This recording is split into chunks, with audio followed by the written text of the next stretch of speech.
Kekuasaan Kerajaan Majapahit begitu membentang luas, namanya disegani di berbagai kerajaan di Asia. Namun, setelah sekitar 2 abad, kerajaan terbesar di Asia Tenggara itu pun akhirnya runtuh. Setelah ditinggal pemimpin yang membawanya kepada kejayaan, yaitu Hayam Wuruk, Kerajaan Majapahit perlahan tapi pasti berakhir menuju keruntuhan. Setelah Hayam Wuruk wafat, kekuasaan Majapahit berkali-kali berganti.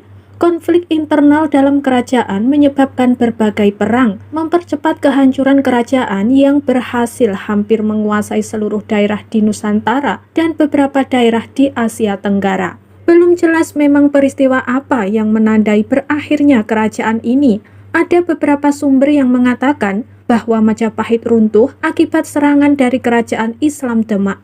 Ada juga yang mengatakan konflik internal antara Brekertabumi sebagai raja terakhir Majapahit diserang oleh Batara Wijaya yang juga merupakan anggota kerajaan. Konflik internal ini kemudian dianggap mengakhiri eksistensi Majapahit. Namun yang pasti, runtuhnya Majapahit mengakhiri kejayaan kerajaan-kerajaan Hindu dan Buddha di tanah Nusantara. Sebab setelah Majapahit runtuh, kerajaan-kerajaan Islam mulai bermunculan dan berjaya. Di Pulau Jawa sendiri, yang notabene dulunya merupakan pusat pemerintahan Majapahit, mulai tergantikan oleh Kesultanan Demak yang berada di pantai utara Pulau Jawa dan merupakan bekas daerah kekuasaan Majapahit. Demak memang bukan kesultanan pertama yang eksis di tanah Nusantara, sebab sebelumnya sudah ada beberapa kerajaan Islam di Nusantara, seperti Samudra Pasai yang sudah ada semenjak abad ke-13. Namun, dapat dikatakan bahwa Demak memiliki pengaruh yang lebih kuat dibanding kesultanan-kesultanan yang sudah ada lebih dulu. Munculnya Kesultanan Demak yang turut mempercepat penyebaran agama Islam, tak hanya di Pulau Jawa, namun juga di berbagai daerah di Nusantara.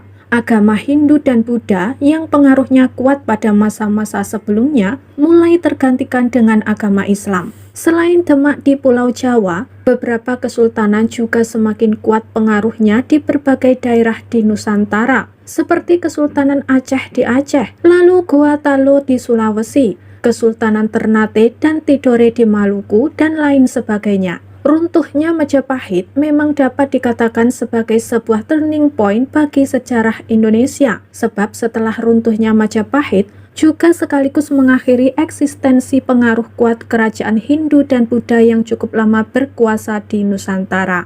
Munculnya berbagai kesultanan Islam setelah runtuhnya Majapahit juga kemudian sangat berpengaruh bagi Indonesia, sebab Islam kemudian menjadi agama yang paling berpengaruh di Indonesia, dan itu masih bertahan lama hingga di masa sekarang. Setelah itu, tak lama setelah Majapahit runtuh, berbagai bangsa penjajah mulai berdatangan dan membuat koloni di berbagai wilayah di Nusantara.